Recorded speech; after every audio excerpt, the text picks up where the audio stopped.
Last time I've unboxed the Space Marine Heroes 3 Death Guard Edition twice, and problem is, 2 times in this box there's the same guy with the bolter, and I've already painted him, and so I have this guy 4 times.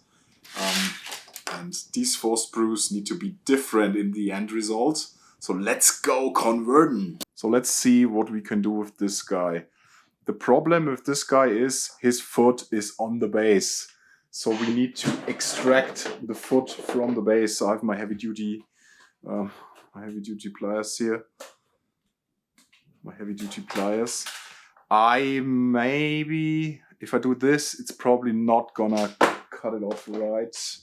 Unfortunately, my god hand clippers are destroyed. They would have made an easy job out of this. Let's just try it out. All right. I think I've cut a little bit of his foot off here. That was not the best try, but since we have him 4 times, I can try 4 more times. Okay, let's try it with a knife on this one. Cut on this. The problem with these knives is they are hollow in the middle, so they don't like pressure on them. I already cut a little bit in the side of the foot, but it's a Death Guard, so whatever. Battle damages. So we cut around. Sorry, little maggot, you have to go. And now I will try to not cut my finger as well. That would be very beneficial. And now I'll try to get the god hands under it. Yeah, that's a much better result. And then snipping. Good. Foot number 3 extracted. If I do it 100 more times, I'm gonna be good at it. Okay. Those bases I will not use, these 4. I will use fresh and new ones because this guy, for example, already has that base. I probably use them later for other 40k stuff. And then I quickly assembled the 4 bodies of the models. I thought about repositioning the legs of 1 or 2 of them, but then I opted for putting one of the feet on a little bit of a tactical rock, pieces of slate, as you do. That gives it a little bit of a different silhouette on the base, but they will have so many different weapons that they will be indistinguishable from each other anyway. So I just saved on that time to convert the arms and the other stuff up more. And then they were all 4 assembled like this, and one of them had that tactical slate rock on his foot, but the converter I said, oh man, I just want them different now. So I cut the front plate of the bodies of 2 of them up. They were almost like completely dry, so it was pretty hard to do that. But yeah, I had to cut off under the belly where that little loincloth thing hangs down.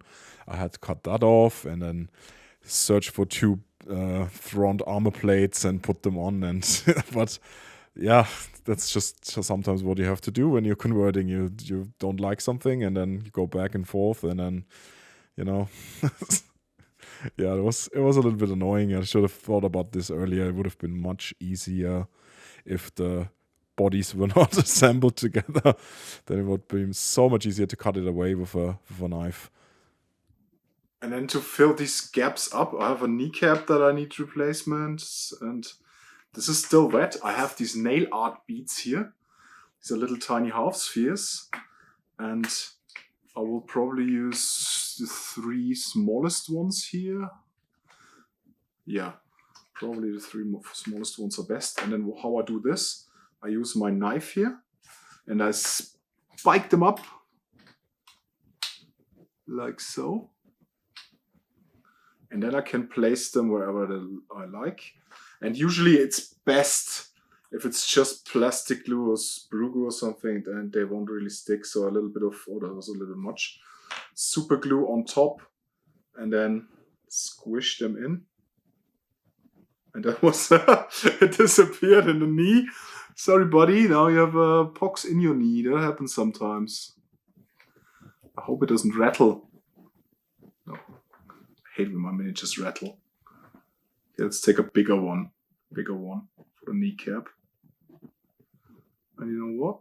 Maybe let's make a little bit of a Nurgle symbol here. Can't see it. Squish it in. And on one of them, I had that little hole that the bolter arm is fit in usually on this model, filled with some pox as well. And then there you have that Nurgle symbol kneecap. They look distinct as well. One of them has one big piece of pox, and then this area here that looks a little bit weird, but this guy will have a weapon in front of it anyway. And then this guy has a classic belly mouth, and this guy has a normal plate, and with the skull dangling there, the front looks a bit different as well. And I think we can start giving them some weapons. So the 4 bodies are ready. Now I have to search for some weapons in this pile of spruce here. I have some of them already over here, and I found some bits in my loose bits box as well. Probably gonna take this axe here. What else am I gonna use? I really like this axe. So one guy would get an axe for sure. And yeah, I settled for one guy will have a big axe, one guy will have a banner, and then one guy will have the plague spewer flamer thingy, and the 4th guy will have 2 power fists, because why not? I mean, you cannot really equip that on them, but champion with 1 power fist, a champion with 2 power fists is basically twice as cool. That's just physics or math or whatever. So there you go. And I said, yeah, belly mouth guy is perfect for the banner. So I searched for a banner pole, and I think this one is from the old Chaos Slaves to Darkness range of Warhammer Fantasy.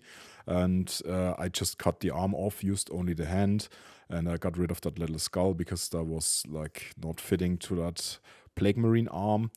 And then for the banner, I used a cloth banner. Not sure where that came from. There's just some other Warhammer kit. I don't know. I have 3 boxes with banners, so who knows where that came from. And then I thought, that looks too boring. I will glue the Putrid Blight King's icon on top of it, and I just distorted it a little bit, just bent it with my fingers around, and I just put some sprue glue behind it and a lot of super glue to make it stick, and I gave him an underslung bolter on his arm with a strap that disappears somewhere, and then a knife, obviously, a backpack, and a head. And I used pretty clean ones on that, but the banners should be the focal point on him and not the other stuff. So I think it looks pretty cool. He has that bolter underslung as well, and oh my god, yeah, I like it. Belly mouth, yeah, just Nurgle, guys. Okay, now I'll move to the next one with the heavy plague weapon. I have that flail. The flail arms here, they fit almost perfectly. And what I want to do, I want to use the axe head here. This one. So I have to cut down this little peg here. I will get rid of that little binding here as well, and this tentacle. So because I want that arm to look different. So I'll get rid of this little peg here. Get rid of that tentacle. And I think these spikes I will also get rid of, because all of the guys that have flails or 200 weapons have these spikes on them with the same arms. So get rid of this. And then I use my knife and carefully shave away the rest. And the arms, they were almost like sticking to it without glue. They were almost perfect fit. And I glued them to the body, and then I glued the axe head on the weapon. And I had to be patient there and let that dry before I do anything else, because otherwise the axe head is gonna be wobbly and fall off again. And yeah, I learned from my mistakes here. But I think it looks really cool with that axe. And then I picked the head in a backpack. I had a backpack that had one of the exhaust things on the back missing, so I just cut one off from a loyalist Space Marine. Ha, that's what you get for following a corpse, and put that on the backpack. Gave him that menacing head that has the fallen off jaw thing, and he was basically done.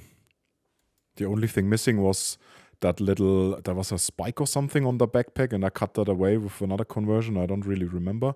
So I used one of these sensors that many of the models have, cut that off, and put that on top of him, and he was fully done. Look at him with his axe. It's just so great. I love it. And then comes the Plague Champion with the double power fists. I used one of from the easy to build guys. It's a really cool power fist, but he has it in a really boring pose, hanging down on the right. So I said, I want that power fist up. And I had a head that I've built months ago with two of the old Chaos Space Marine kits' horns on it. And I really like that head, but I've never used it. So I said, this is the time for the helmet to shine. And I put it on this guy, and he looks a little bit silly, let's be honest, with that pose. But I just like it. It's just a little bit of a silliness in your Nurgle, it just doesn't hurt sometimes, in my opinion. So I like it. And then the fourth guy, I opted for that Flamer that is also in the Space Marine Hero box. And that was probably the most fiddly conversion, but it's straightforward. So he just has a Flamer in his hands, but there's so many moving parts. He has Flamer, then a hand that is attached to the Flamer on one side. On the other side, then the Flamer is attached to a hose that feeds it from the backpack. So you need to make sure that the backpack is in the right position. And that took me a few minutes to get that right. But yeah, it's a really cool pose with that foot on the tactical rock. So the guy is leaning down a little bit, so that it looks really like he's just gonna pull the trigger on that Flamer now and spray you with some toxic bile slime stuff and gonna melt you off the face of the planet. And wherever something doesn't fit, you add some sprue goo to disguise that. Sprue goo is I use Tamiya extra thin plastic cement, and I just chuck some old sprues from stuff that I've already built in there, and it melts it up, and then you get a really nice consistency. You can have a little bit of thicker or thinner consistency, however you like it, and then you can basically disguise some crimes that you've committed here. And the wisps are a little bit annoying, but you can get rid of them easily. The only thing remaining was to pick a really nice head for him and attach it with more sprue goo, obviously, because that head wasn't really fitting the way I wanted. So I just melted it in with some goop, as you do with your Nurgle stuff. And here are all four of them assembled. And the fifth guy is the normal dude, Gurk the Foul. And I think they look really cool. I mean, to be honest, I only used the legs and the back body or the whole center of the body on them. They were the same, but it's really easy on Plague Marines to make conversions like this, and I love it. So the Icon Bearer was by far the miniature that took the longest time. Fiddling around with the banner and the banner pole, and it was wonky and everything. But I got there in the end. And the others were pretty straightforward, like the guy with the 200X and the champion with the 2 power fists.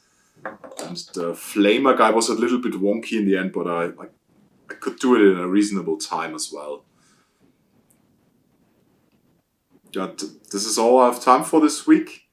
I will probably build some more while I'm at it. And while you're at it, you can watch another video and appease the algorithm god by clicking this. And click the frog while you're at it to subscribe as well. What are you doing with your life? Come on.